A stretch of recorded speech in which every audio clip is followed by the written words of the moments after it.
across the room. But yes, just one moment.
Welcome.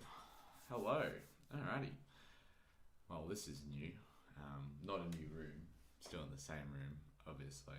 But this is a new experience for me to live stream. I haven't actually live streamed anything. So hopefully I can make it as fun as possible. First observation you guys may know is I am wearing glasses. It's because I am blind AF and cannot see. So if you do message, then I will not be able to read because I can't see. So having the glasses on will be apparent, but I do apologize for the glare because it is morning here. Just let me know how the microphone sounds because I just can't test it for some reason. Kelly, welcome. You did make it. I told you it wouldn't be too late. I checked California, New York time. This is why it's kind of around this time. It's like afternoon, night for you guys on Saturday, where it's 9:36 Sunday morning for me because I'm in Australia. You know, we do things differently. So we'll just allow a few more people to get through, but this is just more the introductory state. So just while we are here, guys, today, what we're looking at covering is just more so general introduction, chatter, first 3-5 minutes, we'll get into it, we'll let some people come in. As far as it goes, I don't really care if no one comes in, as long as there's a few of us, that's all that matters. And then from there, we're going to go into things that we are covering next month, which I've got a little cool video for that one. Please tell me it's 4:30 p.m. as well, not a.m. And then from there, we're going to cover some different ideas. We're going to cover all the past videos from the last month. So everything that we covered last month, everything like from the Brooke Wells video all the way up to the video released yesterday with Evan, and just, thoughts, ideas, and if you guys have any particular or specific questions about each one of those videos, definitely let me know, and then we can cover them off mid-episode. And then from there, we'll be discussing just some topics about CrossFit and just random crap that I can come up with, because there's some things that I just love to talk about, would never put it in a video just because it'd be boring.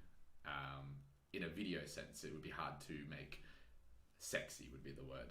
And then finally, some Q&A just to finish off. If you got any questions you ask me, you can always ask within, throughout, etc.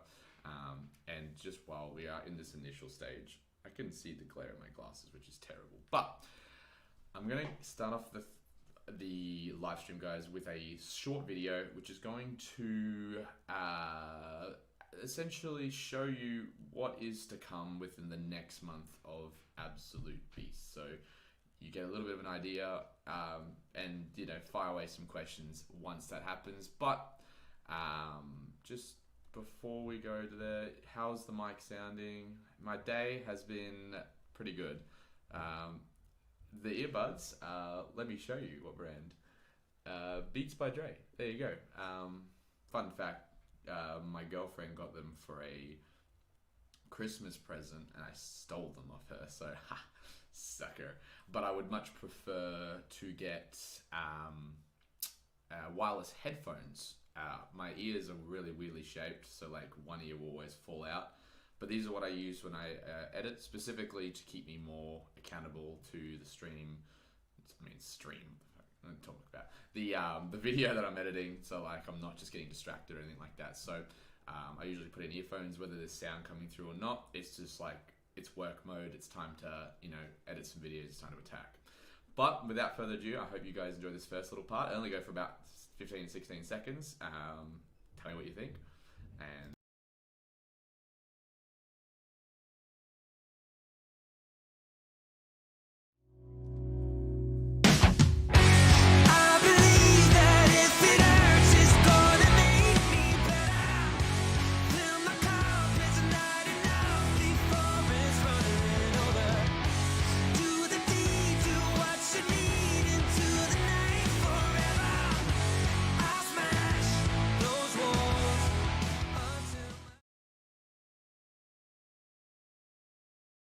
alrighty, so that is what we are looking forward to next month.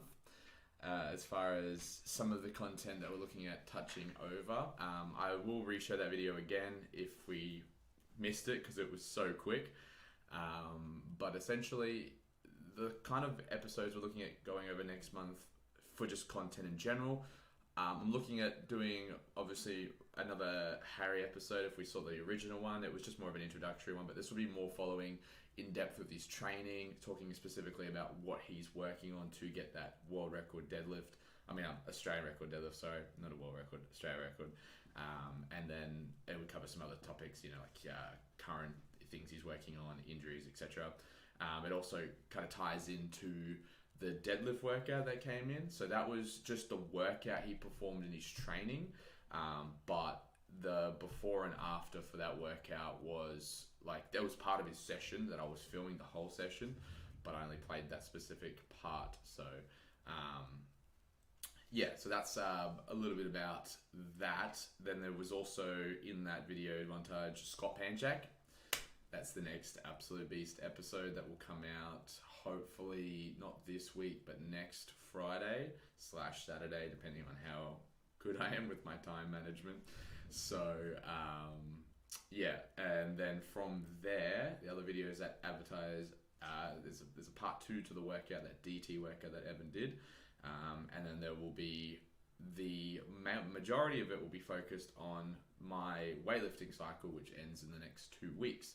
So part 1 was, I did the initial start of the program. I did the lifts, where they were like the max clean and jerk, the max snatch, the max front squat, and it'll be, I believe, reattempting some of those. I haven't got to the final week of my program, so I don't know what it looks like yet. So it could be some different lifts, could be the same ones. I'll try and stay on this side. I don't know. I can't get away from my light on the screen, but That are the upcoming episodes for the Absolute Beast channel. So, and there will be a few more different things thrown in there throughout, a bit more like, just in general content.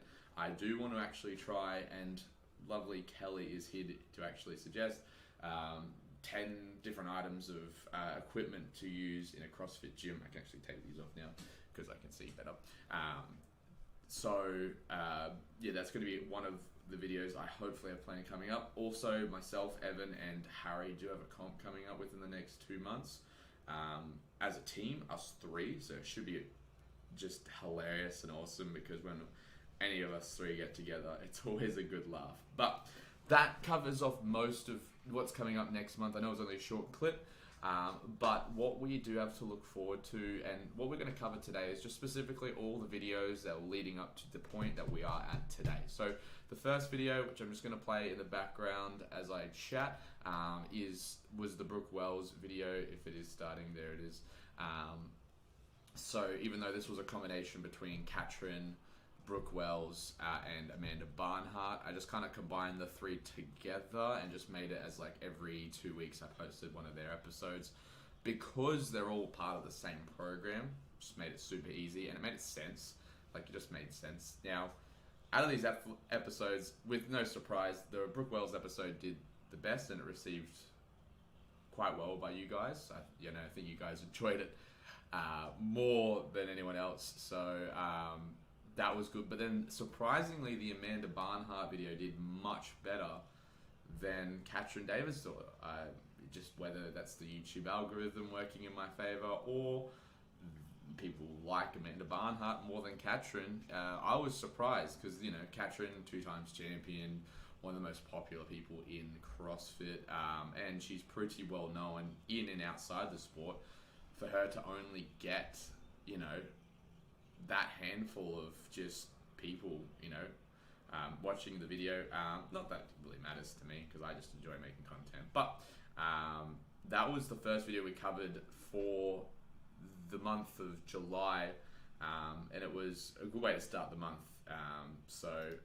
Just while we are here, any thoughts on the video, any questions about that one? If you remember watching it, always just make sure, attack me, like not physically attack me, but comment down below. I don't know how this works. This is bloody live stream. It's different. It's more casual, more chill.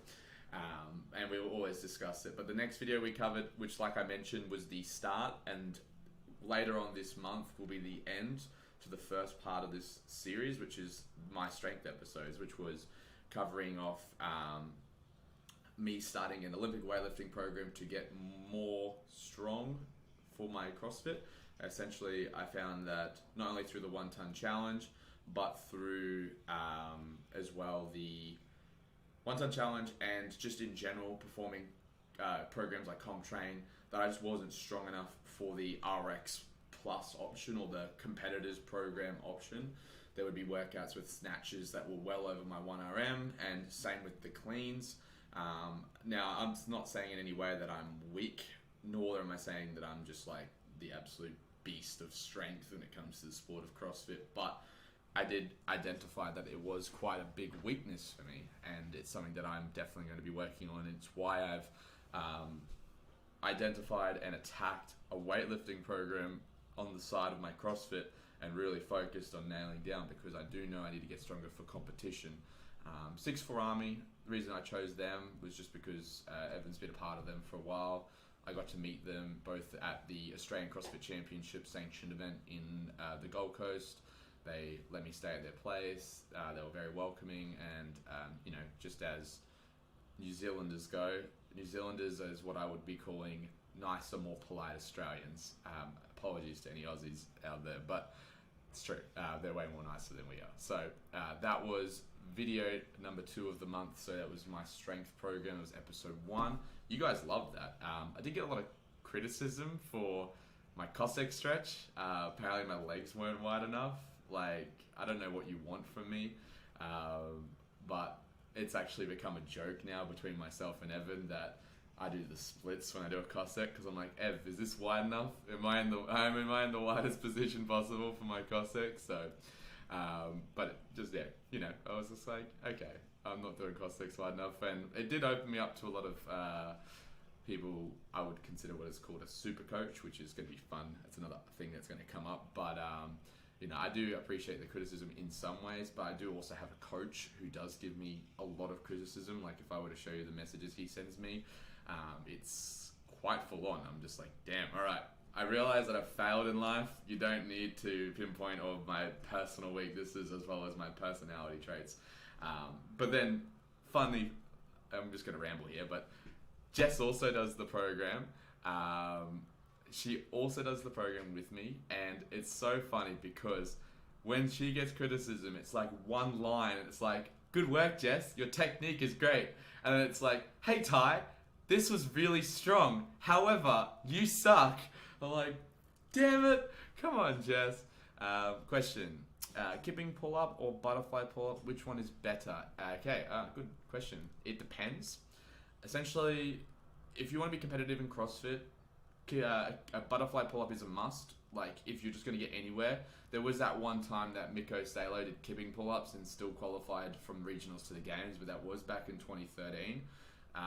You're going to have to butterfly to be better. That's just essentially it. If you don't butterfly, you're not going to win. And if you want to win, you need to butterfly. It's just like the arched bench press technique in powerlifting. It does look weird. However, it is actually more functional than the normal. But not to say that, but it's also, they do that to shorten the range of motion to lift the most weight. The goal is to lift the most weight. In CrossFit, it's to be the best at everything. And you want to be the quickest, especially in workouts that include pull-ups. If it's 104 pull-ups and you're kipping them, I guarantee the person that butterflies will beat you 50 pull-ups faster.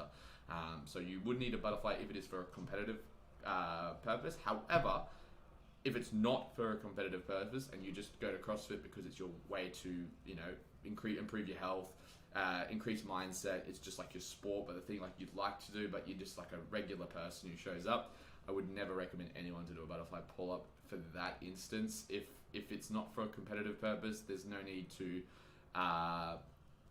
really learn it because it's not going to benefit you anyway outside of life. Kipping pull-up makes sense because, if you're pulling yourself up, I don't know, like kind of trying to climb a fence or something, can you use a bit of extra hips? Go for it. But butterfly, you're not going to slap yourself around on the fence. So yeah, so if it's not for competition, I would just stick with the kip. However, if it is for competition and you're looking at winning, butterfly is pretty much the only way to go, and you'd be silly not to do it for comps. Anyway, continue on. Thanks, Kelly. I will not listen to the haters, but I do have a nice wide cossack stretch now, so that's always cool. The next video we covered off in this month, guys, was the Legends, which, funnily enough, Mikko Salo will help us transition into the CrossFit Legends. Now, I did this series purely because I wanted to cover individually each one of these athletes. However, the amount of content that was on them was just not enough. So it was one of those things that I decided that, hey, I will, instead of doing individually each one and getting like 3 minutes of a video, I'll combine them all together and create almost a super video. That video actually took me a long time to make because, and this is a legit reason, the content was so cringy that I was rewatching it, I was laughing at it. Like, if you go back and watch the 2008, 2009 CrossFit game content, it is definitely one of the more funny videos out there. And just like the editing they use, like how far they've come. Like the first video was edited by someone who was using a potato for a camera, and they would have edited it on like the most basic editing software out, and it just looked, I'm gonna say shit, it just looked shit. But because it's like the old school, CrossFit was a new thing, everyone was like, hell yeah, these videos are awesome. Nevertheless, I spent more time than I required just laughing at all the old content, and as a plane flies over, I apologize. I really like your videos on butterfly pull-up as kipping, however, I choose not to do it for the reasons you've covered. Kipping is good enough for exactly, Yang. Exactly. It is good enough for general purposes. And kipping pull-up is actually great as far as it goes when it looks at developing volume, because you can only do so many strict pull-ups, I guess, in, like, let's say it's like Cindy, and, your best strict pull-up is 5. or even less than that. Let's just say it's 5 for this purpose, and you do 5. After 5, like, you know, that's your first round. You jump up again, you do 4, jump down, do 1. Like, the intensity of the workout disappears. In some circumstances, strict pull-ups are always going to be better. Some circumstances, kipping, but for functional purposes, yeah, always kipping. There's no need. If you see people flailing around the barbell, like, no thanks, that's not for me. But me personally, I do it as far as competition goes, but outside of that, I don't generally practice butterfly pull-ups, as at the moment I have no need and there's no real competition on right now. Anyway, continuing on. So yeah, Legends, that was cool episode series. I hope you guys enjoyed that one because that was excellent. But then Q's one of the more interesting and one of the more well-received videos that I've made this month, and it's something that I've wanted to make for the last century. It is Tyler the Destroyer. Now, just before I play the video clip from Tyler the Destroyer was invented because myself, Evan, Harry, and then 2 of the other boys that we used to train with, which is Brody and Jared, we used to all say and do certain things that at times would be super cringy in the moment, but it'd be like the biggest like douchebag, like flex moment on someone else. So, for example, one of the scenes in Tyler the Destroyer where the timer counts 3, 2, 1 and he starts on 3, it was actually a guy named Jared from our gym who used to always start on the 3, and then because he started first, everyone else didn't want to fall behind by 3 seconds. They all started, but he would literally just send it off the bat and it'd be like 3 seconds ahead of you. So everyone was like, nah, screw you, I'm going to start too. So as I played the Tyler the Destroyer, that was the reasoning behind the video, and it's an alter ego between a lot of the people that I've come across, and as well as some of the things that I do personally. It's just, you know, it was just a joke. It was a bit of a haggle at not only myself, but some people I've come across with in CrossFit, and there will definitely be more versions of this video, but it's just one of those things like, I did it for a joke and I didn't expect it to be so well received. And yeah, you guys enjoyed it. You guys loved it. So I was like, hell yeah, I'm going to do it more. Which is why, you know, I decided to do it. But yeah, Tyler the Destroyer. Fun fact, and this is something that I didn't mention in the video, so this is like, you know, cool, little bit of a extra. If anyone knows the program Wodify, most CrossFit gyms use Wodify. It's very popular. You can create your own name. It doesn't have to be your like original name, because you can also edit your name. And I edited mine to Tyler the Destroyer, and I'll actually get it up now while we're on the live stream, because I have a photo, which is funnily enough, of Evan. Actually, no, I might not be able to access my profile, but Tyler the Destroyer was created to, just essentially, like when I would post a Wodify score, it would come up at the top. It would be like Tyler the Destroyer, and people would just give you like, oh, funny, Tyler won the workout again. You know, it just got my name there. So that was originally where the name came from, and just the jokes, the trolls, the laughs were all from us as men being testosterone-filled men and just taking the dig out of each other, and like, you know, saying things, doing things. So yeah, that was where Tyler the Destroyer came from, and I'm glad you guys loved that. There will be more of that as the months go by, and I have a cool competition version of that person coming up, and I actually want to do it at a competition, which will be super embarrassing but hilarious at the same time. So yeah, it should be good. Now on to the next one, which was the first workout of the day video. It's not coming up, but what it was the goblet one performed by Evan Morris, and it was a video about essentially him performing just one of his competition workouts at the time. There it is, I got it going. And yeah, apologies if there's sound that came up on this one. But yeah, it was one of the workouts that he did for a competition. It was like a practice version of the workout, and I was like, hey, can I record you doing it? Because it'd be really cool to see people to see a full workout by someone who is, you know, quite fit and definitely capable of performing CrossFit. Now, fun fact about Evan, his best competition he ever competed at was the Dubai CrossFit Championship, which if you know how to qualify for that, it's the top 32 men and women in the open get invited to that one.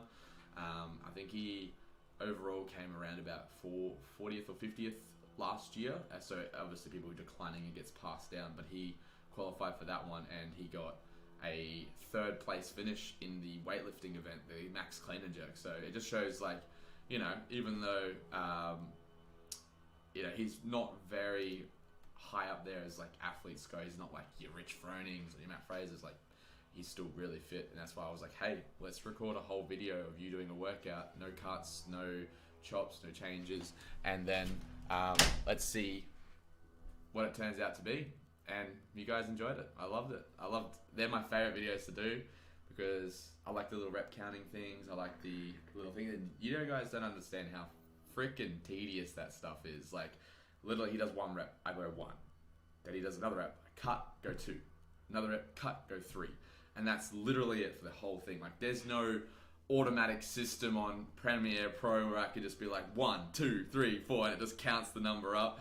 No, unfortunately, that's not how it works, and it's very manually based, but I still enjoy it nevertheless because I get to listen to cool music while I'm doing it, and it's very relaxing, whereas some videos, there's a lot of downloading, there's a lot of clip editing, there's a lot of like making sure that I don't get demonetized because I use too much of like someone's clip, which has happened many times. But yeah, I'm glad you guys enjoyed that one, and then it translates over to our next one, which is about Harry, the People's Champion, and about his video series that I've just started, which was also very well received as well by you guys. So Harry, just for your guys' information, he's 21 years old.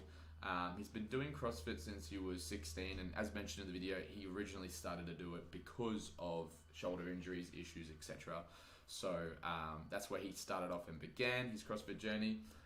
He's never really followed a program, or he's never really done anything like specific to strength. So all of his strength just comes from casually doing CrossFit. So there's obviously a lot of genetic potential with him, as well as he's really committed to his diet. I know for a fact, he told me he eats twice a day, 2 big meals, and then he snacks throughout the day. And he's one of the only guys I've ever heard to eat steak as a snack around his age group as well. He barely ever goes out and drinks. He's really focused to his training, and he's not the best with ladies, so obviously he doesn't have a female distraction with him, which is fine. It will eventually happen, you know. It's only a matter of time for someone that good looking to pick up a lady. But if you could talk to a lady, no offense, Harry. But anyway, so that's Harry. That's his start of his series, and you guys love that. But the next kind of episodes will be better because it won't just be like a backstory. I had to do a backstory because I've never introduced Harry before.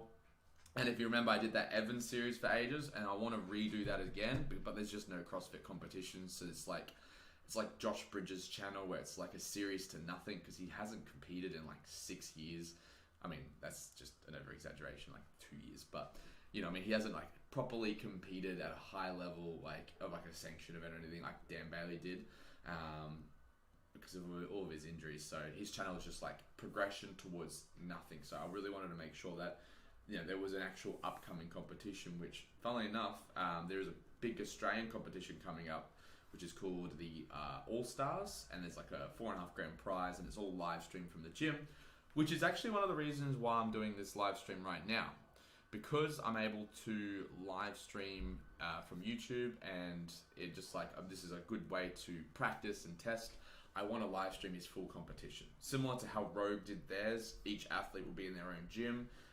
There'll be some quite like prestigious Australian athletes doing it. I don't know any particular names, but I know there'll be a few good ones doing it. I know that the guy who won Australian CrossFit Championship, I forget his name, Jay Crouch, that's the one. Jay Crouch and his partner Maddie, they'll both be doing it. So it's going to be pretty good, and I'll try and live stream the whole thing, and I'll commentate over. I'll talk crap with Evan when he's finished his workout. They were a little bit against it, against us, but I was like, no, I'll still do it. So yeah, that's essentially that. Moving on to our next video, Jacob Heppner. Now, with Jacob Heppner's video, I did actually already do a video about Jacob Heppner, and this thing right here, where I did these 3 little photos, I had a lot of people actually comment like, oh, they're not Jacob Heppner. I'm just going to tell you right now, I know they're not Jacob Heppner. It was a part of the joke. Why would I put up 3 different athletes? I'd have to legitimately search Scott Panchek, Cole Sager, Jacob Heppner. It made me laugh because it was like a comment of like, I'm not too sure if they were sarcastic, where they were like, they aren't Jacob Heppner, wink, wink, wink, you know. But in reality, we all know that they're not Jacob Heppner. Okay, that was a joke. They look all similar, and that's why I made their series together. I got another video idea. So I see you have a really large gym, which is amazing because I have a little small wall. But what if you did a gym tour? As far as my gym goes, there's a little bit of stuff that Evan's still looking at putting into the gym to make it complete. There's like a recovery area that he's kind of doing, that he's almost got complete. So maybe once that's done, in one of the videos that we do, we will give a little bit of a gym tour as far as it goes. I don't really do vlogs, that's the thing. I've tried vlogs in the past, and I am just not a person who should vlog. Plus my camera weighs like 10 plus kilos because of the lens. My arm would be dead by the end of the session because I'm just holding the camera up like, hey, like, god damn it, it's heavy. Definitely something that I can put into like one of the videos that we do, or like one of the ones where I follow the athletes. Maybe the Evan one that I do, because he actually owns the gym. And it's something that I've wanted to talk about, like how he manages, you know, owning a gym at the same time as competing as an athlete, while also, you know, running a business and dealing with people and doing, you know, outside work and stuff like that. So definitely an idea, Kelly. Definitely an idea that I would attack, but not in its own video because I don't vlog. That's all. I'm not good at vlogging. I'm not great at vlogging at all. I'd rather just, you know, cut, edit more. I see a lot of CrossFit athletes do vlogging, especially like Team Richie. He's a good vlogger. In my opinion, he's a good vlogger, but at the same time, like, it's just not my style. I've tried it. But anyway, good idea though. I should give a gym tour. I haven't really done one yet. I should give a room tour, but as you can see, which I'm going to lift my laptop up, so apologies if any breaks. There's not much to my room. Like, I turn, that's it. If I could show you in front of me, which I will, I'll lift the camera off. Look what my microphone is put on. This is what my microphone is on. We love the 2000s trivia box, because I spent all my money buying a expensive microphone to help make my sound better, because all the trolls and haters loved the fact that my microphone sucks, and they you know, the sound, your sound is shit, etc. That's what they keep saying. I was like, cool, let me buy a good microphone. Bought a good microphone. It's too quiet, the voice is too loud. I'm just like, okay, I'm working on it, alright? But I got the microphone, I got the stand, it was like $700, and I had to buy, actually, the microphone's so powerful, I bought it, and I didn't realize that I needed this like phantom power box. I was like, what? And that phantom power is $200. I'm like, does it look like I'm made of money? No, but I had to get it because otherwise it wouldn't work. So I got all that, and I didn't realize that the mic stand requires a mic stand. Like, the stand for the mic is actually for a bigger microphone. So I got scammed. So I need to buy a mic stand so I don't have it on a trivia box and doesn't look so, well, average. But there you go. So that covers off that. But Jacob Heppner, as I play the video again, because I just got sidetracked, I have done a Jacob Heppner video in the past. I think it was like one of my first videos. It was a Instagram beast series that I was running. And I covered off, you know, Jacob Heppner, exactly, you know, like what he is as an athlete and stuff. And it's a very cringy video. I remember it from ages ago. I was very like, in front of the camera, I wasn't confident. I wasn't like, you know, as energetic as I would be at the moment. So it was one of those things where it actually made me laugh because of just like the fact of how unconfident I was in the video. So that was the original Jacob Heppner video. I redid it because I was like, you know what? It's about time that I do a better version of it and like a current version of the Absolute Beast series, which is like something I also want to do for Josh Bridges, Sarah Sigmund's daughter, Annie Thor's daughter, because I actually did a video of all of them right at the start. So it's one of those things that I do want to redo, but it will be something in the future nevertheless. However, once again, you guys love the Jacob Heppner video. And a fun fact, so when I originally made the original Jacob Heppner video, it would have been a year and a half ago now. I was at the Down Under CrossFit Championship, which is a sanctioned event. Jacob Heppner was there and he recognized me. He came up to me and was like, hey, you were that guy that made that video on me. That was so funny. He's like, we watched it like literally 5 times in the gym and laughed. And there's like a little video clip, I think, in this video, or if not in the other video, where he noticed. So it was quite an experience to have one of the top CrossFit athletes, someone that you've watched for years, come up to you and be like, hey, I know you from that video. So it did make me laugh. So there you go. However, I just got a notification. I don't know what it was from. I didn't even see. I apologize. I missed that. I apologize. But let's move on. So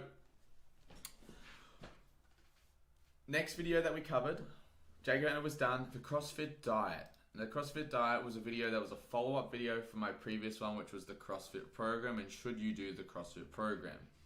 Now, I did a very similar variation of the CrossFit diet. The only real difference is they recommend the zone, which is like a very easy way to track calories. And I recommend not the zone diet, but I do track calories with the kind of amounts that they recommend. So it was that, apart from that, it was everything else was identical. I ate lean meats, nuts and seeds, some starch, little fruit. So little starch, some fruit, no sugar, and really focused on eating to maintain my actual activity level and not put on fat.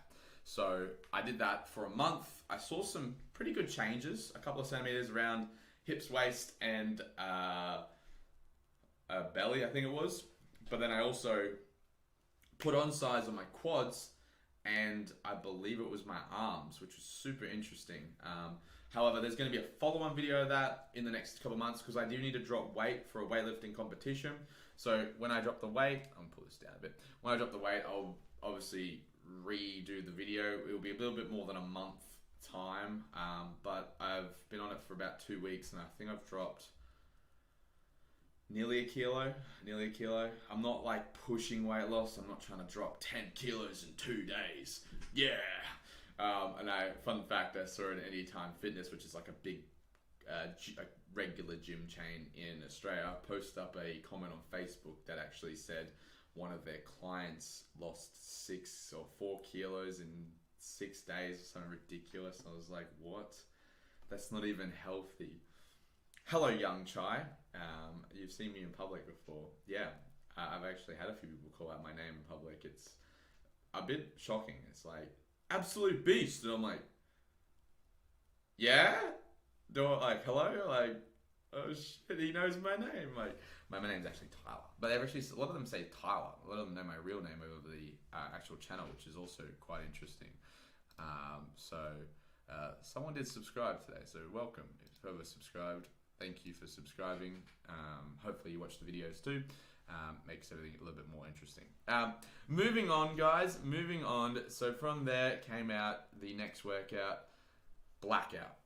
CrossFit workout of the day, performed by Harry.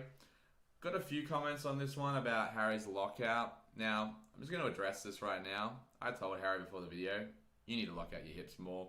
I know that you are a little bit soft on the lockout. However, the sheer amount of effort he put into the workout itself and the point behind the workout is to go to maximum failure. He needs to get as big of a set as possible with his, in the shortest amount of time he can. It is a true test of grip strength, a true test of being able to hold on, etc. So I did get a few comments on this one saying, oh, his lockout wasn't good. And look, I'm going to call this out right now. I know his lockout wasn't 100% perfect, but at the same time, do it better, film it, show me, and I will pay you $100 to do that. The first person to do that, of course. But yeah, so there you go. If you can do it better, do it better. If you can't, well then, back in your box, mate. All right, back in your box. Yang, you deserve more subscribers, man. Thank you. I had people saying that a little while ago. My subscriber base has jumped up quite high. I think I was on January or February this year. I was on. It was like. I think I just hit 1,000. I think I just hit 1,000 in February. So it's now what, August, and I'm at 10,000.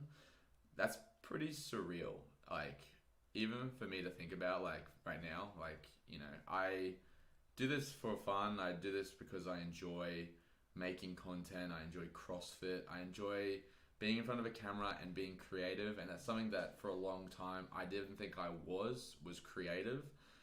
So to be able to have a platform where I can express myself without having to really hold back or, you know, like I don't know the word for it, but it's like,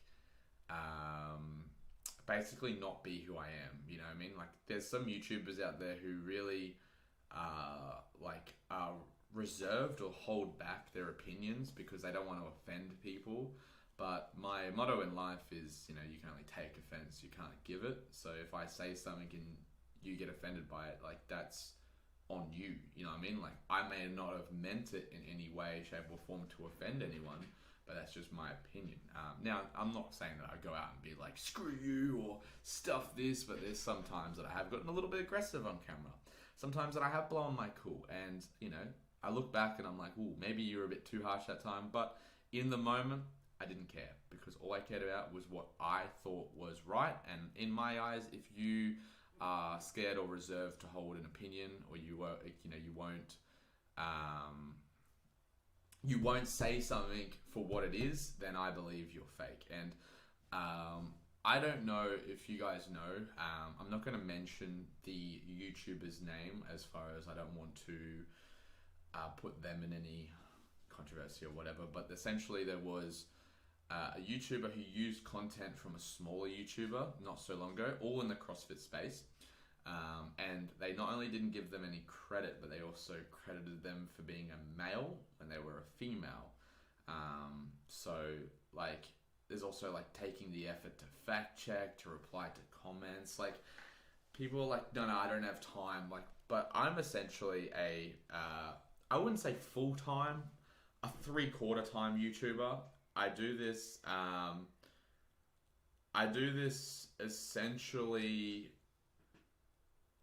as part of my living. I don't take any of the money from my YouTube channel to pay myself a wage. Like, as you can see, I've improved my equipment, and my goal is to get better quality videos for you guys. But, like, if you're not, like, transparent with your viewers, if you're not, you know, respectful, you don't take their criticism, but you also don't, you know, reply to their comments. Like, I just don't understand. Like, these YouTubers like, nah, I can only reply to 1 or 2, I don't have time. But I'm like, you make time for people, you don't have time. And I try my best to get to most comments on my channel and reply to them. If they're a little bit negative, I generally just ignore them, because, you know, haters gotta hate, and if you're not doing the right thing, well, then obviously you've inspired some haters. I'll read some of the comments. The channel grew its subscriber count because you put on some great content and honest opinions. Thank you very much. I can't even say your name though. Theriffle? I probably said that wrong. I apologize. And Dead Scream, all you need is some TLC and some vitamin P. What I'm trying to say is, I find you sexually attractive. Thank you. Thank you. It's good to hear, because my girlfriend last night called me ugly. So it's good to hear that someone out there appreciates me for the opinion I am. Kelly, my 8-year-old daughter just walked by and was American. She asked why the guy on my phone talks funny. Lol. Alright, listen up, right? When an American comes to Australia, I am just in utter, like, complete, like, oh my god, he's American, or she's American. I love your guys' accent. I know that different areas of America have different accents because you guys are so big. In Australia, different areas in Australia have different accents. My accent is considered very bogan. Bogan is like rednecky. It gets worse. My partner, she's half Thai, half Australian. But if you heard her speak, but you saw her in public before she spoke, you'd be like, oh yeah, she probably holds herself well. And then when she starts to speak, she's like, g'day mate, my name's Jessica.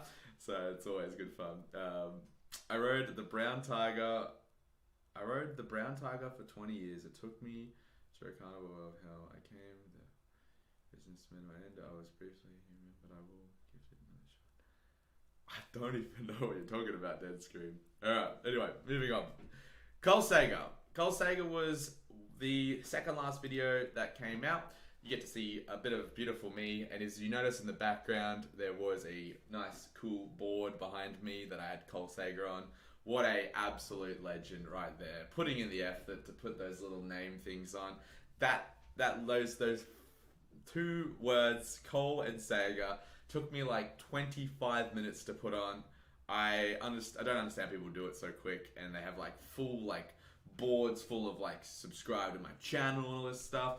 I have these letters in a box and I was struggling to put them on. But anyway, Cole Sager, second of the 3 videos of what I call the Dragon Ball Z Fusion, which is Jacob Heppner, Cole Sager, and Scott Panchek. This was a great episode to edit because Cole Sager, for a very long time, was one of my big inspirations.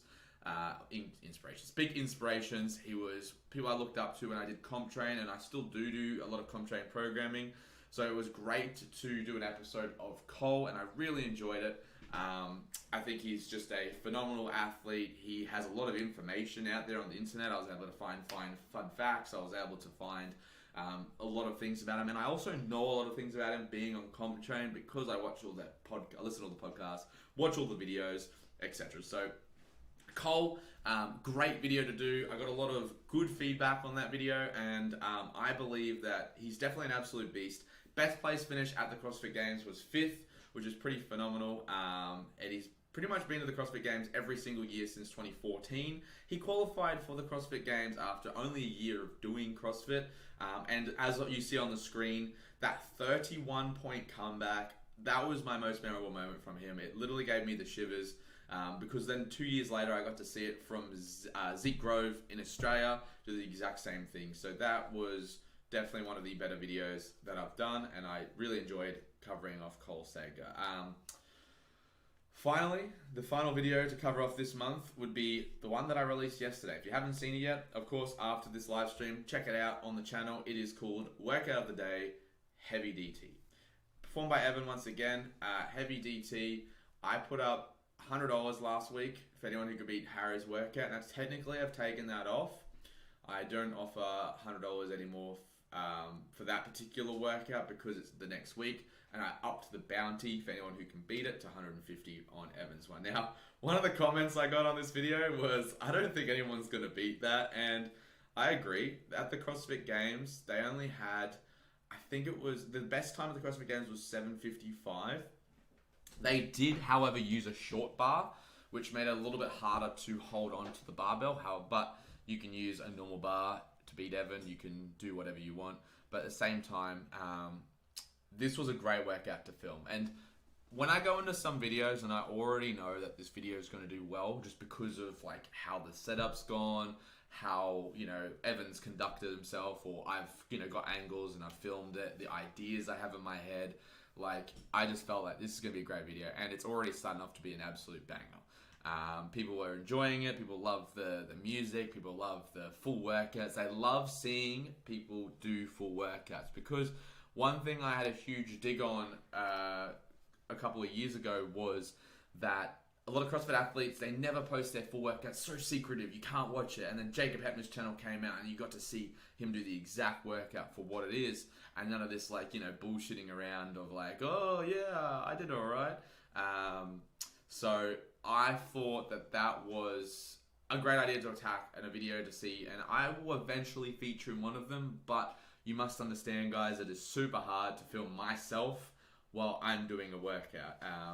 My lovely camera woman, Jessica, she works full time. So the only days I usually get is a Saturday, and I'm wrecked by Saturday with this weightlifting and CrossFit program. So I would hope that sometime in the near future that she gets like a day off during the week and I get to do one, because I love to smash out something like, what's the workout? Diane. Diane's one of my favorite workouts of all time. Fun fact, when I started CrossFit, I did Diane every single week for 6 months, and I became super good at it. Obviously, if you do anything for a long time, you're going to become good at it. But yes, how am I doing, a beast? I am actually tremendous today. One of the members at my gym that I coach at, when I ever say hello, Corey, shout out to Corey, he always tells me that he is tremendous, and it gives me a smile every day. But I am actually genuinely really good today. I really want to do this live stream for a long time. It was just getting this webcam. I was waiting on the bloody order for ages, but I finally got it. So I really want to do this, and I'm feeling tremendous. I've had a good week. I've had a great week. I've just read a book called Atomic Habits. I've really put a lot of the strategies of that book not only into my lifestyle, but into helping people fix up their lifestyles. So yeah, it's been a good week. It's been a really productive, good week. And yeah, I'm ready to crush the rest of the month. So that will conclude not the stream. Don't worry, I'm not done yet. But that will conclude covering off last month. So just in the comments, guys, while we are covering off the next thing, what was your favorite video from the past month? Just a quick reminder of the videos. I released a lot. Brooke Wells, my strength program, the Legends episode, Tyler the Destroyer, the Goblet workout of the day, Harry, the People's Champion introduction, Jacob Heppner, CrossFit diet, the workout blackout, Cole Sager, and the workout heavy DT. What was your favorite video out of those? Let me know right now, and we'll discuss it a little bit more. The next topic we're going to go on while we are just going through there is just mainly discussing something that I actually was thinking about in the shower on Friday morning. Here you go. This is cool. So, completely random topic, but a lot to do with just mindset and fitness, and just the thought. Kelly, you just mentioned that you have an 8-year-old daughter, so you're a mum, right? So with being a mum, with being a parent in general, and one thing that I always hear, because parents, I want to raise my kids really well. I want to be the best parent for my kids, but just having a think for a moment, what you do as a parent, obviously you're the direct reflection of your kids.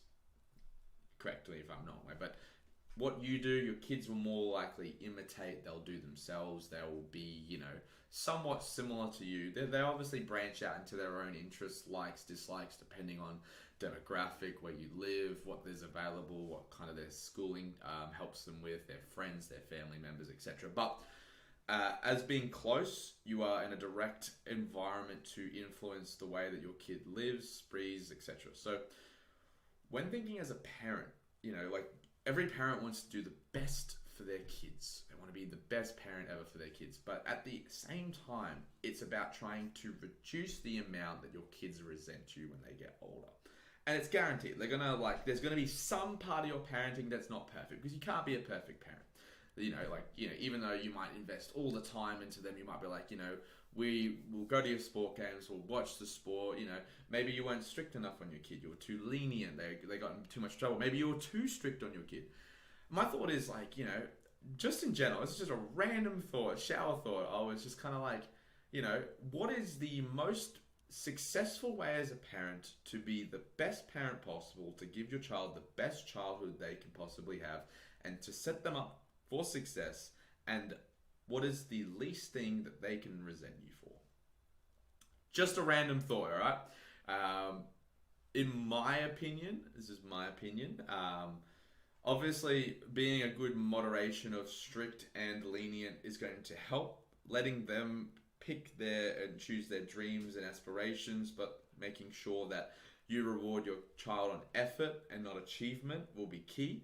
And finally, just doing the best you can to listen, be there, care for, and appreciate what they do, at the same time as giving them the hard love when it's required, and also not over-parenting. So that would be my opinion of being the best parent, but even then, there's still flaws, there's still things that they can hate you for. and etc. So just a random question, completely off topic. I apologize, but it's been on my mind the whole week because I deal with a lot of parents and stuff like that, and I'm like, I'm not saying that any of them are bad parents or anything like that, because defining bad parents is a definition of your own opinion. But at the same time, you got those kids that are like running around crazy. They're super undisciplined. They're yelling, screaming. Their parents are always like, "Shut up! I'm trying to train." And then on the other side of things, there's those kids that are super quiet. They're like on their phones. They're like watching, a movie that won't make a sound. Super well parented, but maybe they've got problems outside that. Maybe their parents are too strict on them. They never get to do anything they want. So yeah, just a thought. My box does kids CrossFit. Does yours? We used to do kids CrossFit. Then coronavirus happened, and then since then we haven't gone back to it, as it's just not a thing that a lot of parents want to do for their kids at the moment. So sketchy times and stuff like that. So we used to though. I personally don't coach kids CrossFit as I am quite terrible with other people's kids. I don't have my own kids just yet. I'm too young for that. I'm 24 years old, but at the same time, it's something that I want in the future. I liked the Jacob Heppner video. Would like to see you cover more of the less known athletes. Correct. Now, Yang, one of the other athletes I was going through, because I got a big list. People wanted teen athletes. It always just depends on the content available. So, if let's say someone who's not as well known, let's just say Baden Brown. Baden Brown is the top performing Australian athlete. Evan Morris is second, just letting you know. Second fittest man in Australia. Pretty cool title to have. Not as cool as first. But Baden Brown is the fittest man in Australia, and he has been for the last 2 years. He's qualified. He's been 7th overall in the world twice for the Open. He has no content on him. He's also not very big on personality. If you ever watched him in any of the comp train videos, because he's a comp train athlete, he's very bland and a little bit socially awkward, but he's fit as hell. Like one of the fittest guys. The issue is that it's not that I don't want to do less known athletes. It's that there's just not enough available content to provide a video that's going to produce something that people are willing to stick around and watch. Because I'm going to admit it, my montages are generally what keeps a lot of people around for the initial start of the video, because it's like hype. It's one of those things, eh? It's just like, it's got to be a happy medium. One of my favorite episodes that I did do was of Christy Eremo, because she's not like CrossFit Queen Christy Eremo, but she's like semi-popular, and that seemed to be received quite well by you guys. She's what I would say like a medium athlete. Like, Cole Sager's pretty top. Jacob Heppner, he's very well known. Christy Eremo though, like, she was good. She still is very good at CrossFit, but just not as well known. But she has a big YouTube following, which is kind of wild. Like, cool. Like, she has a lot of videos. You are the fittest training partner to the second fittest man in Australia. I used to be his training partner all the time. We have a little bit of different goals at the moment, but I did train with him a lot. I can tell you, over the 8 years I've trained with Evan Morris, I've probably beaten him at maybe like 6 or 7 workouts in that time, and most of them involve deadlifts, which is his biggest weakness and my biggest strength. So I did actually beat him at open workout 14.5, but not during the open. It was like the thrusters and burpees, because I love thrusters. I'm one of those weird MFs, just crazy, just loving squat and pressing, and I don't know. I love pain, and I obviously love dying, so thrusters and burpees, give me a challenge, come on. Would it make me the second fittest athlete because I am the partner of the second fittest man in Australia? No, because he obliterates me and everything else, so it makes me the first loser in Australia, so I guess that's something. But yeah, there you go.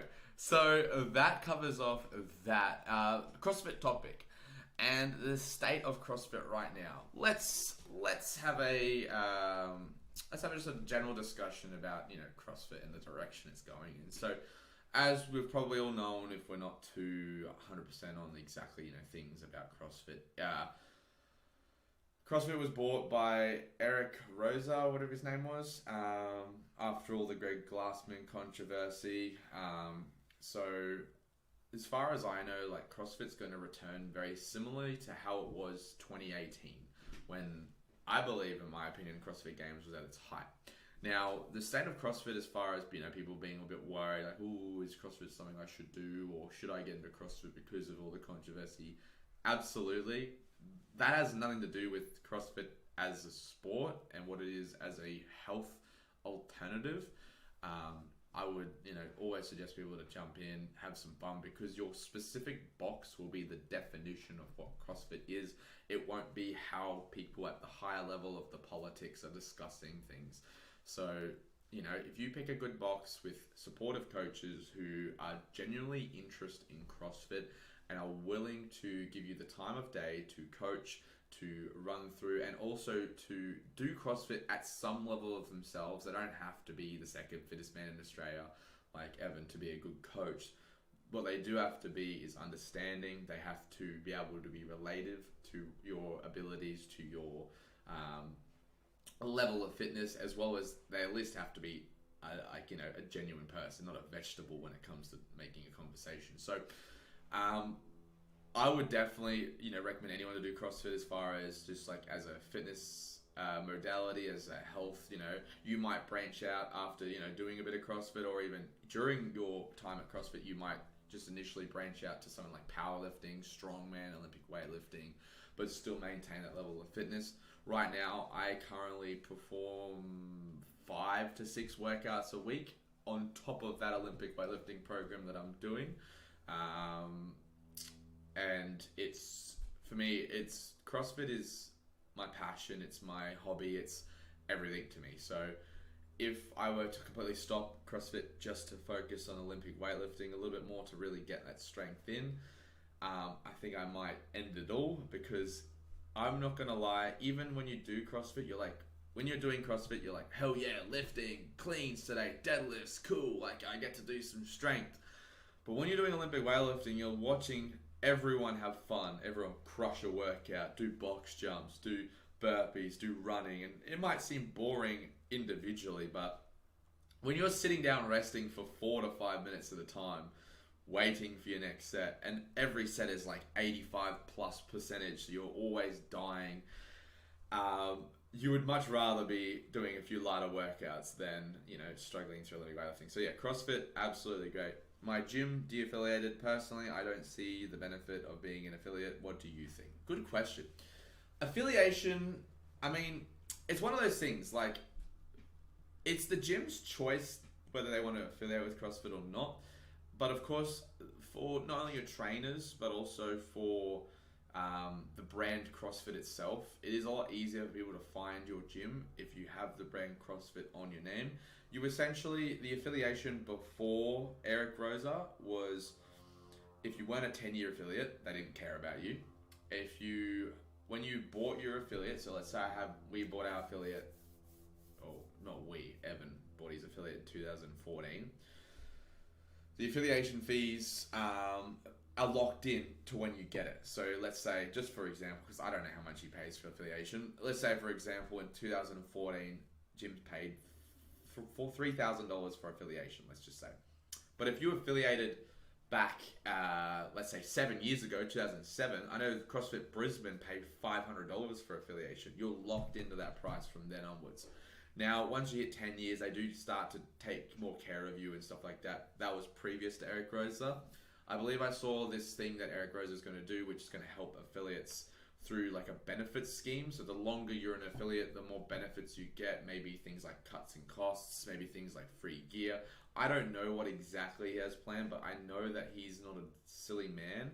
And I feel like he will do good by CrossFit affiliates and people, in the CrossFit space. So I believe affiliation is good. It's good if you're wanting to have a competitive CrossFit gym. However, if your gym was created for the purpose of either A, making money, or B, like more of a just like a fit stop, like an F45, 12 rounds. I don't know what you guys have in your country, but they're like the functional fitness kind of like brands where people just do circuits for 45 minutes. Like if you want to rebrand to something like that in the future, or you just like have an idea to like, you know, like NC Fit, like Jason Khalipa's gym, where he has like 20 locations. And it was an opportunity for his gym to make more money by paying less affiliation. I think as a business standpoint, it's an iffy one. Like it's a good and a bad idea, because, you know, what happens if it turns around 5-10 years time, CrossFit really blows up, and having an affiliation will attract more people to your gym, because essentially for ages, like a lot of our members, we didn't do any advertising. We just, you know, word of mouth generally. But people, we literally had this guy who watched the CrossFit Games, loved it so much, he quit smoking. 3 days later, he searched up the nearest CrossFit gym and he joined our gym. And that's how he became a member. That was 6 or 7 years ago.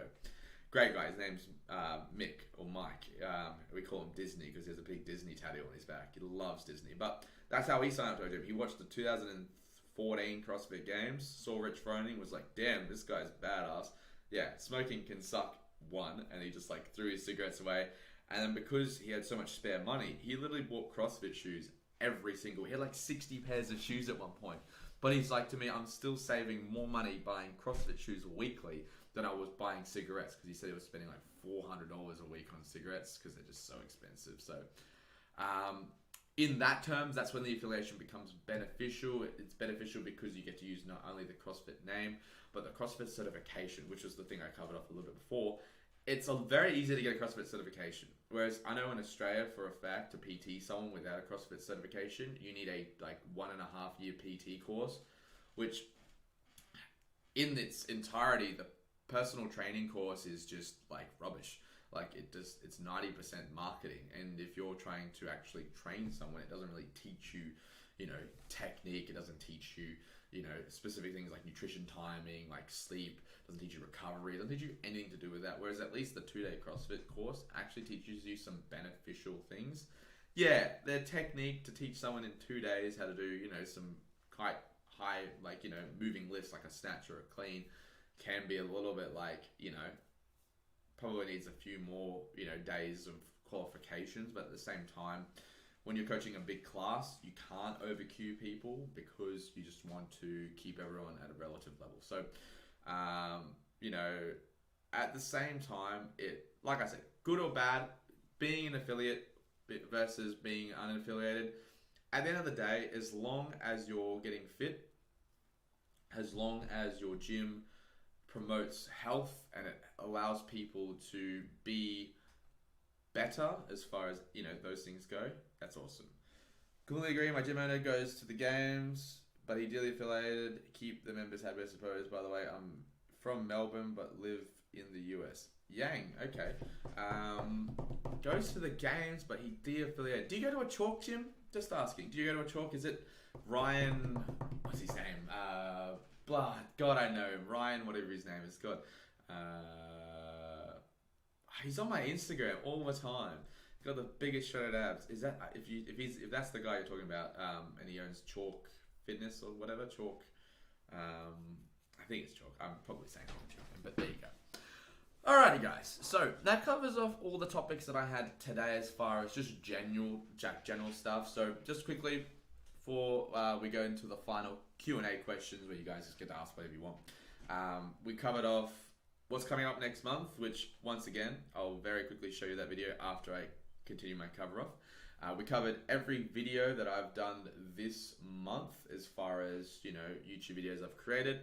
I covered off some topics that I thought about in the shower because, you know, I wanted to say it, but I didn't want to make a video about parenting because I'm not even a parent, so it's a bit dog coming from me. But also I want to talk a little bit about CrossFit, state of CrossFit, and how I believe that, you know, it's going in the right direction right now. I think come next February/March, obviously, hopefully, the coronavirus gets a little bit better, so international travel becomes more available. I believe we'll have probably one of the better CrossFit games out there.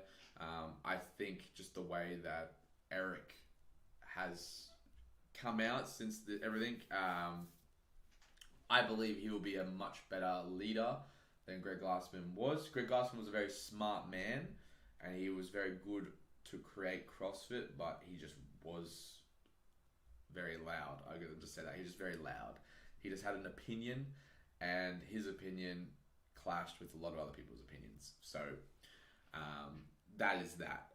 So yeah, that was all the things. Just remember, just quickly cover off that video again. So just what we're looking forward to next month. If you didn't see it at the beginning, this is what we're looking forward to in the coming months.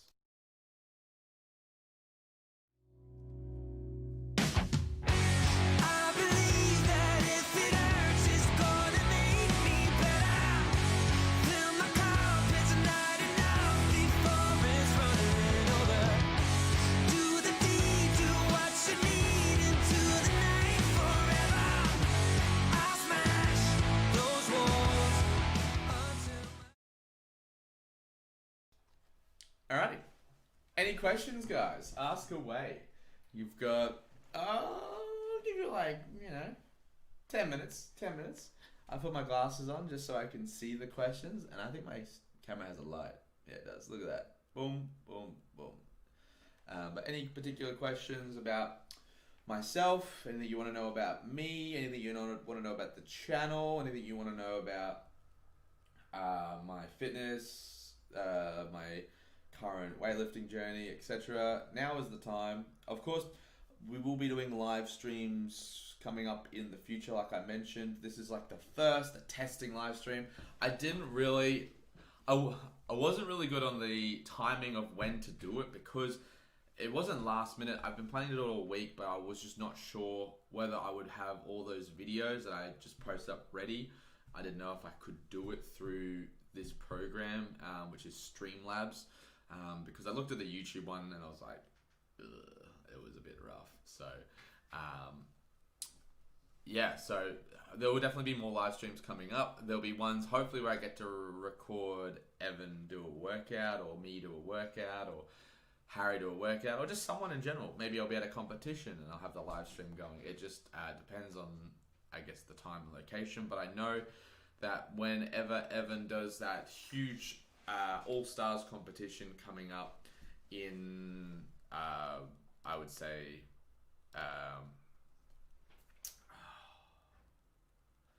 it'd probably be like 2 months now. When he does that one, I'll try my best to live stream that, commentate, have a bit of a laugh. I'll have a bit more of a better camera setup. So I'll have my actual camera facing Evan. I'll have my webcam, which you guys can see now, facing me. So at least we should have some sort of a video system going. So yeah, that's definitely coming up. I personally can't wait to edit my 12 weeks because, a video about me, biggest narcissist on the planet, the absolute beast himself, doing a video on himself. It's just always fun when I get to do a video on me because it's just like, that's me doing that. That's me doing that lift, or oh, I got that, or I failed there, or and I just get to be a bit more of myself. Whereas if I film someone else, I gotta let them talk. They are the person in front of it, which is still fine, but it's just it's easier to do me. How many days a week are you training? I train 6 days a week. 6 days a week. So let's say my training schedule is Monday, I do my weightlifting in the morning, and in the afternoon I do CrossFit workout, normally comp train workout. Tuesday I do a double session, both morning and afternoon. And in the morning I perform weightlifting, and in the afternoon I perform weightlifting. But after the morning weightlifting, I usually do a short cardio piece with Jess. Wednesday I do a workout, weightlifting in the morning and CrossFit in the afternoon. Thursday I usually just swim, because my swimming is garbage, and there's a competition coming up very soon that has swimming in it. Friday is a double weightlifting session, and I try and squeeze cardio in the morning, which I normally do. And then Saturday, it depends. It's usually just a one weightlifting session, and I just rest the rest of the day because I'm just wrecked by then. But there's been times where I've been able to get a weightlifting and cardio. So normally, most days I train twice a day. I don't usually go 3. I used to do 3 times a day with comp train. It was like smaller sessions, but there would always be a swim in the middle, which would just ruin me. Swimming just makes me want to go to sleep. But yeah, That is essentially how much I train, how many days I train. So 6 days a week, normally about 12 times, 11 times a week in general, within those 6 days. Well, how do you feel your first live stream went? Did you enjoy it? Yeah, live streams are pretty cool. I think the most frustrating thing is Premiere Pro crashing.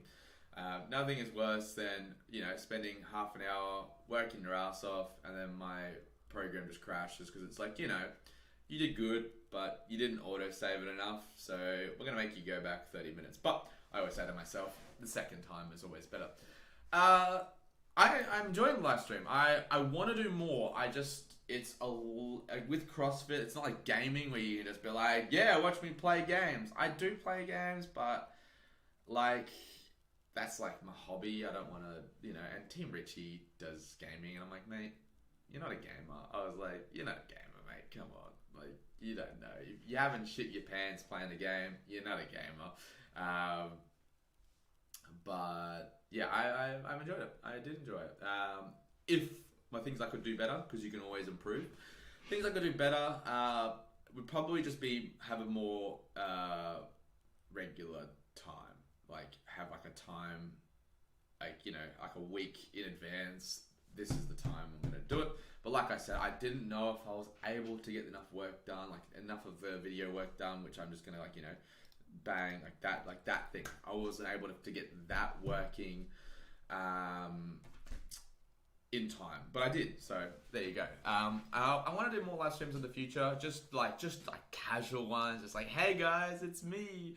Because I actually like a guy called James Smith. He's a big personality in Australia. He does a Facebook Live every day. I wouldn't do it every day, but maybe like every couple of days. And it's super casual. I'll just be like, what's up, beasts? I'm here. I'm doing it. Proactive production. How do you recover appropriately, and how consistent is your strength and conditioning, and how consistently is your strength and conditioning improving? Recovery. Recovery is a great question. We'll cover that one first, and we'll cover the second one. So, recovery. We just got a sauna in at the gym. No joke. It's pretty cool. I haven't used it yet, but it's something that I'm going to add into my recovery. I'm just let you know, we got a sauna in our gym. Ha. Brag. But my recovery at the moment is fairly good. I focus mainly on quality sleep is number one. Making sure that within about 45 to an hour before I go to bed, lights are off, no more screens. I make sure that I haven't drunk anything within the hour, if not the hour and a half, because you don't want to get up and pee because that breaks your good sleep and your REM sleep and all that kind of stuff. I also focus on just, making sure I calm down, deep breaths. I always breathe through my nose, apart from talking right now. Nasal breathing is a big thing for me in recovery, just in general, and I always feel better when I nasal breathe. Fun fact, you are generally more dehydrated. I don't know how true this fact is, but 54% more dehydrated when you breathe through your mouth compared to your nose. There you go. So nasal breathing is really big for me, as well as box breathing. I box breathe generally every night before bed, and a box breathing is 4 seconds in, 4 second hold, 4 seconds out, 4 seconds hold for 4 minutes. And I usually just fall asleep when I try to do that. So on top of that, every single night before bed, I always roll out or stretch for 8 minutes at minimum. It's 8 minutes. It's a nightly thing that I would do before bed. So that's pretty good. That really helps with just feeling better before bed, and it also winds you down, because once you create a habit, your body starts to recognize that habit more and allows it to relax at certain times when you don't need to. Is the anticipation of the sleep. So if I'm stretching, my body's anticipating I'm about to go to bed, which it means I start to get tired, I yawn more, which is great. On top of that, I normally roll out after every single workout. I use Theraguns on muscles that hurt, and I generally try and eat as a good 2 grams per 1 kilo of body weight of protein to make sure that my muscles are adequately recovered. Outside of that, I don't really take any supplements. ZMA, which is zinc and magnesium, is the only real supplement I take. And even then, that's only really rarely. I eat a lot of vegetables and fruits. I guess that helps in ways. So yeah, that's my recovery. But I will be adding sauna, and swimming is a twice a week thing to help improve just muscular recovery. Saunas, they say it improves your HGH or human growth hormone, and I believe it's like 20 to 30 minutes at 65 degrees is perfect.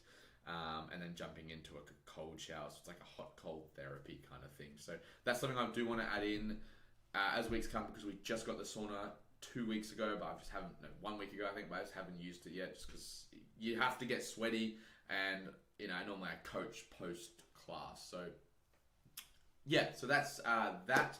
And how consistently is your strength and conditioning improving? Now, throughout COVID, I really slowed down on the cardio because it just didn't have the space or the availability. And also, it's just easier for me to focus on strength because I could do it all in my garage. So I really pushed the strength at that time, which my cardio took a little bit of a back seat.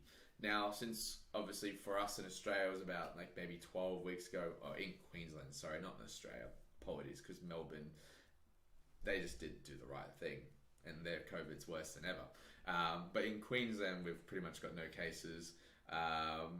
So it was... sorry, I just got sidetracked because the COVID just made me laugh about Victoria. Jinxed it, touched wood. No, so consistency with training. So my strength took a back... So my cardio took a back seat for a while as I focused on my strength. But as soon as the gym came back, I bumped up my cardio to 3 days a week, which in the last month I bumped up to 5 to 6 days a week. I feel like my conditioning is really good. The one big thing I've noticed, especially doing both the more intense strength program as well as doing CrossFit as well, is that my handstand push-ups are unbelievably good as far as strict handstands go. I did a workout on, I would say it was Friday. It was Friday. It was pretty simple. 15 handstand push-ups, 300 meter run, 15 handstand push-ups, and then it was 15 push-ups, 300 meter run, 15 push-ups. So I did that workout in, I don't remember what the time was. I think it was like sub 4 or something ridiculous. But the strict handstands, I did all my handstands unbroken very easily. So my pressing strength is getting better. And then I've done push press workouts where I've just got like at 60 kilos for 30 reps, I've gone broken. But then there's other noticeable things that I've noticed that have suffered, like grip strength and lactic acid threshold. So in English just means that, like, when your arms are dead mid-workout and trying to recover, like you're like, oh my God, I can't feel my hands, or oh my God, my legs are just blowing up. Like CrossFit's not so much about how well you can perform a workout. It's more like, or how fast you complete it. It's more about how well you can recover and do it again. So Matt Fraser is essentially the best dude at recovering. So yeah, thank you, Brian, for loving the page. 9 o'clock in New York, 6 p.m. in Los Angeles. Hey, lizard legs. I couldn't see, my eyesight's terrible. I have seen you comment on many of my videos. Welcome. Thanks for loving the page, Miami. Okay, so this is a good time for America. I know. I read a statistic, which, apologies right now if I just quickly jump onto my statistics, my page statistics.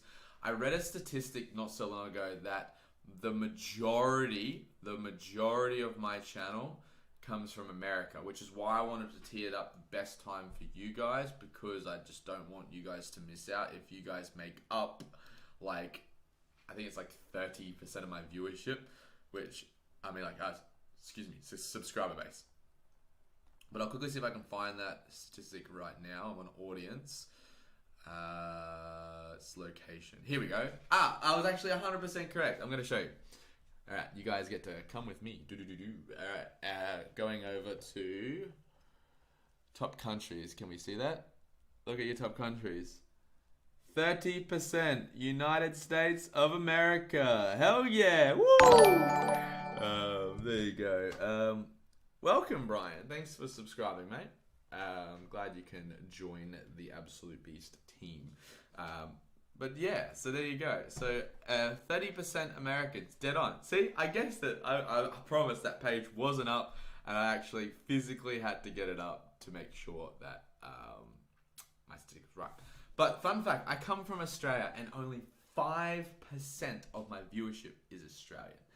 5%. So that means like over 3,000 of you who are subscribed would be from America. So there you go. India seems to be very popular though. A lot of Indians enjoying CrossFit. Love it. But yeah, so as far as getting back to the question, my strength is doing quite well. As you will find out very shortly in my next episode of my strength program, the big thing that tends to go up in my program at the moment is my snatch actually has been doing really well. And if you were on my Instagram, if not, follow my Instagram at Tyler J. Hamilton. I was on a story my girlfriend took. I got a, what was it? It was a 106 block snatch, which my 1RM snatch from the floor is 107.5. So to get a block snatch at 1.5 kilos off that, I am amazed. I am absolutely amazed that was like something I could do. And I attempted 110 because, you know, you go for a PB's there, you bloody do it, you go for that. I tried. So welcome, Misty. New York here, awesome. So I thought for this time would be good for you guys in America, just because it's good for me as well. Like it's 10:58 a.m. in Australia, so nice and early. I'm always home at this time, like in between 9 and 10, because I generally work out in the morning, coach in the afternoon. So I thought this time might be very good. But I promise on the next live stream I will make it more obvious at what time it's going to start, because that was my big issue with this one. I was kind of like an hour, like the night before, I was like, yeah, it's gonna be a live stream tomorrow. Hope you guys are keen. So yeah, so my strength and conditioning have been improving. My conditioning not as much as my strength, but obviously the goal is a 160 clean and jerk and a 120 snatch. So if I can get both of those by, I guess, the end of probably not the end of the year, probably sometime next year, maybe the start of next year, but I plan to commit to this weightlifting program for at least a year. But I'm still going to do tons of CrossFit, so don't panic. I still do CrossFit 5-6 times a week, so don't panic. And I'm still going to compete in competitions. It's just that my cardio fitness is not going to be as good, and the open may be a little bit rough. So I finished pretty well in the open last year. I was like 91st in Australia, which Australia is very competitive, so that's pretty good. But I can't guarantee I'll finish 91st this time, but I'll hope to be in the top 200 still. But I also hope there's a 1RM something, because I've been damn working my strength, and I damn hope that I can still lift some good weights. So any other questions, please ask it. Still going to be on for a couple more minutes before I head off, but I will try to do monthly streams. It'll be at minimum a month. It may be more regular if I have either a topic or a video I want to review, because I actually want to do some like live workout CrossFit videos of like whether it's you guys viewing it at home, whether it's like doing the workout and me reviewing it, whether it's me reviewing a top athlete, whether it's me reviewing Evan or Harry or myself do a workout. So it would be good to do something like that, and you know, just have a bit of a laugh. Any tips on how to increase your work capacity? It depends. What is your goal, Brian? What is your work capacity goal? Like, are you looking at becoming fitter in CrossFit? Are you looking at becoming better at running, rowing, skiing, etc., swimming? Just general work capacity. Just looking at, you know, becoming overall fitter.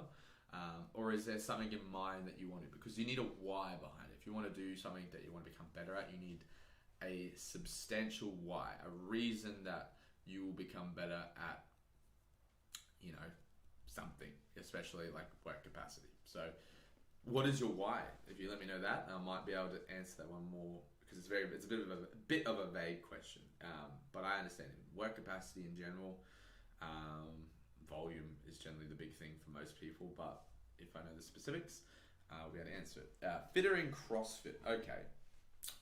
But The definition that Evan always tells me, apart from break early, break often, which is one of my favorite ones, the thing with CrossFit is, like I mentioned, it's not about how fast you can do a workout, it's about how well you can recover and go again.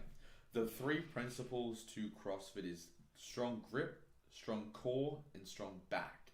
If you have three of those, you will generally do well at a lot of workouts, regardless of how your fitness level goes, because if you can hold on to the rig and do an extra 4 or 5 toes to bar to complete a set before person next to you, then you're going to get off the rig. You'll be recovering while they will be still working. So interval training is definitely one thing.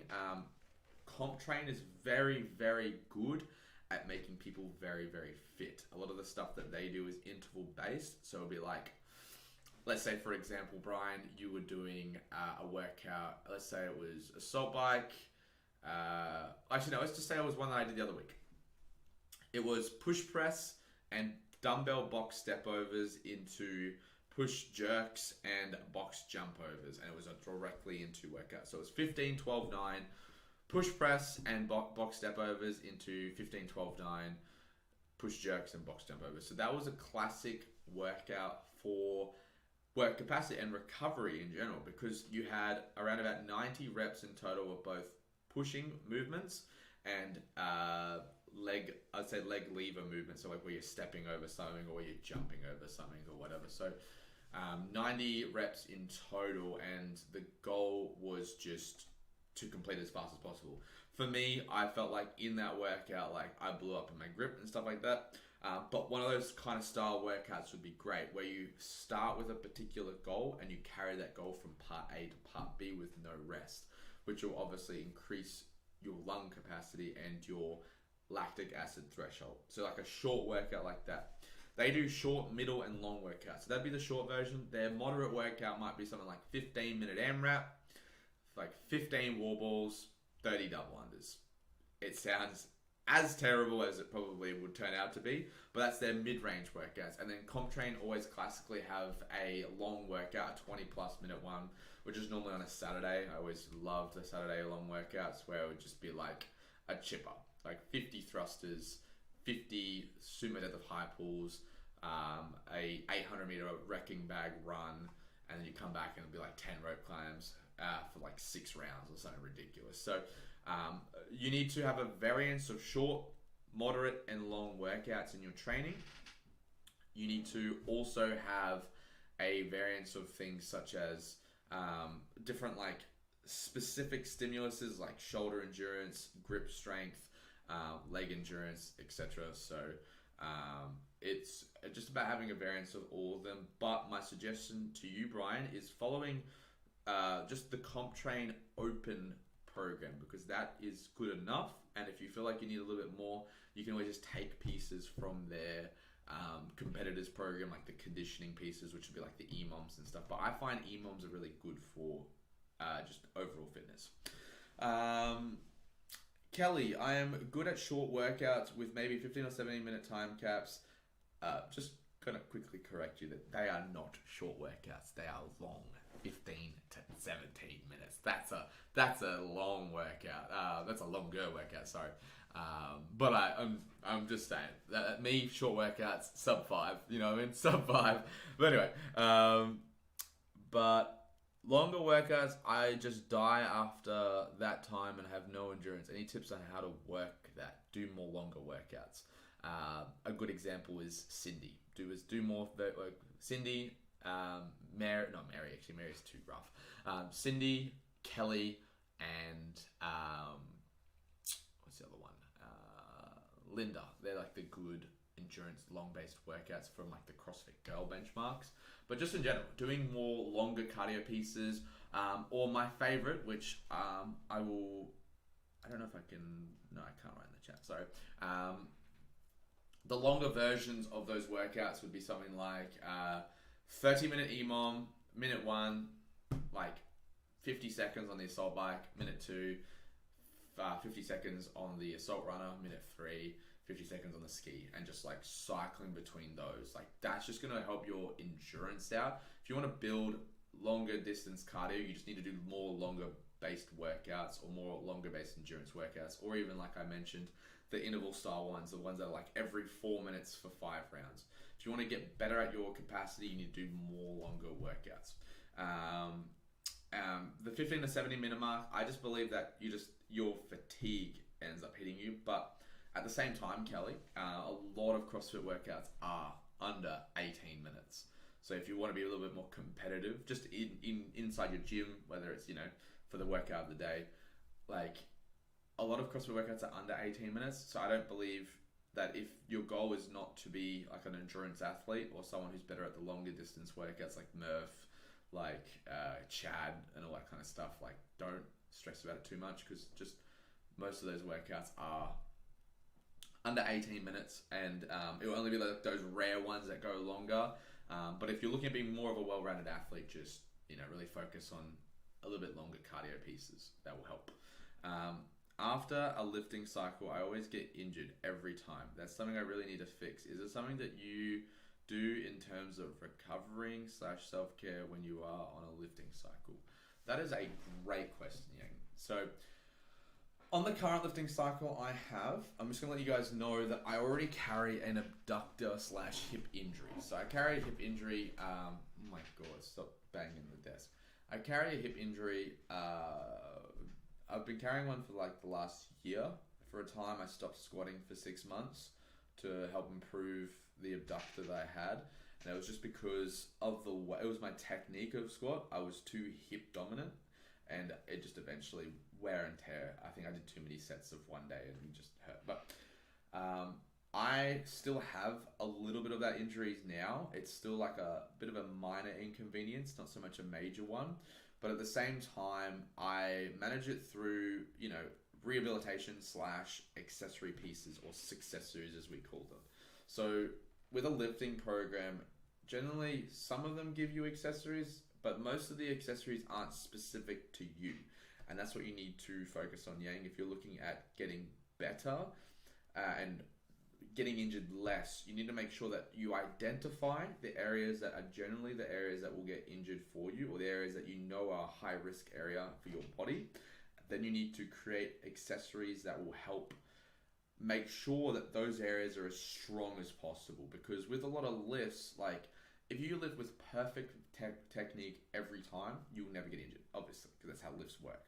But obviously, we're putting our body under stress. Most lifting programs will push us to past our maximal weight that our body can successfully lift without getting hurt. And C, no one has perfect technique. It's a freaking lie. And at sometimes your reps just won't be on point, or you might accidentally go a little bit to one way, etc. So it's about identifying those imbalances and really working on it. If you physically can't identify them, either get a coach, or maybe see someone like a sports physiologist, or like an exercise expert, and just get them to point out any areas that you do have an issue with, maybe your hips aren't activating in this certain area, and then just use those exercises to help you with your strength program. So like I said, bring back to my example, my abductor has a little bit of an issue when I squat. I do have a technique that I have to do to make it obviously not hurt, which is what I focus on, is not so hip dominant, not shooting my ass out. It's just squatting directly down and up. So in that sense, I focus on a lot of accessories that are going to help my abductor. And since I've been doing that, my injuries have been low. I have gotten a forearm injury in the last week, but it's only minor. But what I would like to mention to you, Yang, though, it's actually pretty much guaranteed that you're going to get injured once to twice a year. When I say injured, I don't mean a debilitating injury that you don't break your leg or something, but a small niggle or a little bit of an injury that will come up every now and then. It's pretty much guaranteed. It's just, like I said, about managing that. Just make sure you identify, and you also make sure that you recover adequately if you do get injury, and just be, very body conscious. If an injury comes up, don't train through it. You should never feel pain through any lift. Kelly, my box owner, and I guess likes do longer workouts. We rarely do a workout that's less than 15 minutes. It sometimes goes into 30. Okay, so it's his personal preference for lengthy workouts, and he's an endurance maybe / conditioning style coach, which is fine. Nothing wrong with that at all. That's okay. I come from a gym that is super strength focused. Like Evan is very strength focused, being one of the strongest men in CrossFit, but also just in general, he values strength more than conditioning. Obviously, your coach values conditioning more than strength, and there's nothing wrong with that. It just means that obviously because he values conditioning more, you're going to be more open to doing conditioning workouts. So in that case, Kelly, and if you just want to maintain a relative level of performance slash, I guess you just don't want to look like you're dying every workout, I would suggest, if you can, and if you don't mind telling me, what do you think, like, what area of the long workouts hurts you the most? Because it depends on exactly what area is the one that's hurting you. So is it like, do you feel like maybe you don't have enough grip strength? Do you feel like running kills you? Do you feel like it's just the overall volume that they're providing? What is it for you? Or is it even the weight? Is the weight hurting you and like you're having to rest too much? Like, what specifically would it be that, you know, you struggle with? Let me know. And no worries, Yang. I try my best to be as informative as possible. A lot of my stuff comes from A, not only my experience as a coach, but B,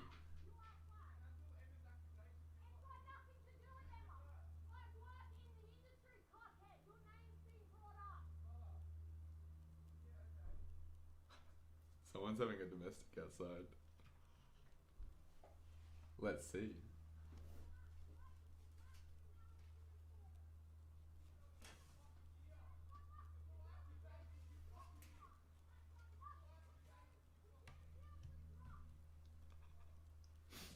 I apologize. People are abusing each other outside. Well, I live in a rough part of Australia, so that's hilarious. Very frustrating that I made multiple PBs last month and all of a sudden my back got hurt and I only snatched 80 kilos today. Ooh, okay. Is the program you're following, Yang, is it something that like does, like, do you have like someone who coaches you, or is it just a program that gets sent to you? That would be like probably my first thing that I would ask. If it's something that, like, you know, a program gets sent to you and then you just do the program and like there's no like there may be like online guidance, but you don't know, you're not working with someone, like there's not an actual physical coach with you, it's an online program. Let me know what about that. But that is very frustrating. You know, you do hit all tons of PBs and then, you know, yeah, your back does get hurt. But then for me, that's an opportunity for you to be able to make sure that you can work those little weaknesses. Okay, cool. So your coach, I would make it more apparent. I'm more apparent that these injuries are affecting your ability to perform. And I would ask in the program itself that you could get some, you know, more additional accessories to help with things like back strength and stuff like that. Because you want to, you know, essentially be as strong outside as possible as you are around the areas that you're looking at pushing. You know, like you want your stabilizing muscles to fire just as well as your prime muscles. You don't want to, you know, be super strong in like a deadlift or something like that, and then it's your back or your core that's failing you, you know, in the lift, which causes injury, of course. So, cardio, mostly running and biking. Okay, cool. So Kelly, for your question, a good thing that you can do, like something actionable that you can do moving into the future. Running is obviously free, and we can all run. I get side cramps and I just feel winded. I would suggest, based off my experience, performing more interval style running / biking, like conditioning pieces as an extra to your current program. Don't overload yourself. Even swimming is a good one as well to help build up aerobic capacity. Because that's what it sounds like. It just sounds like your aerobic capacity isn't quite at the level of the workouts provided, or like it's perfect for the workouts provided, but like just because of their sheer length, you're just running out of juice. So I'd suggest something like maybe once or twice a week on top of your normal program, try and add something like a run, or like a bike into your workout, and like make it interval. Make it like I'd say like something like let's do 400s, and let's do a 400-meter run every, I'd say maybe every 4 minutes to start off on for 5 rounds. So you have 2Ks of running in total. You run 400, you come back, the remaining time you just rest. And then each week reduce the rest of your 400 by like, I'd say probably about 15 seconds. So week 2, you do a 400 every 4 minutes, 45 seconds. Then week 3, every 4.5 minutes. Then week 4, 3.5 minutes. And then at week 5, it just keeps going down and down. So it would essentially reduce the amount of rest you receive, which requires you to perform the effort again and again and again a little bit faster. And then from there, you'll be able to start increasing your runs. So instead of doing 5 400s, you do 6 400s in the same amount of time, because it'd be every 20 minutes. If that makes sense. So just quickly, just because I was kind of rambling a little bit, and then the abuse outside kind of sidetracked me. So you do a 400-meter run every 4 minutes for 5 rounds. Then from there, the next week, you would do the same thing, but you would reduce the amount of overall rest you get by 15 seconds. So 400-meter run every 3 minutes 45 for 5 rounds. And then 400-meter run every 3 minutes 30 for 5 rounds. And then I wouldn't reduce it any more than 3 minutes until you're really nailing like minute 30 400s, because that'd be like a solid time. If you can already do that, we'll then reduce the time even more. I used to do a piece given to me by Evan, which was like 400 meters every 2 minutes 15 for 5 rounds. I remember it used to absolutely kill me, but the conditioning you get just from sheer running is always going to be good. Of course, you can alternate things like Tabatas are great for conditioning, especially on an assault bike. You can do Tabata assault bike. You can do 20 seconds work, 10 seconds rest, 30 seconds on, 30 seconds off, etc. And just pick a pace and hold. One of my favorite conditioning tests is a 100-calorie assault bike for time. It's a little bit shorter, and I know that you are looking at pushing it heavy, but sometimes having that short burst energy explosiveness, and then also a long-term explosiveness, so something like a 5K run. So you could test both your 100 cal for time and a 5K run, and just see in both of those the improvement that you get over 4 to 8 weeks, but just by adding those things in. I should definitely do something similar to like a video just about, just training programs and stuff, but I just want to hope that those people fucked off.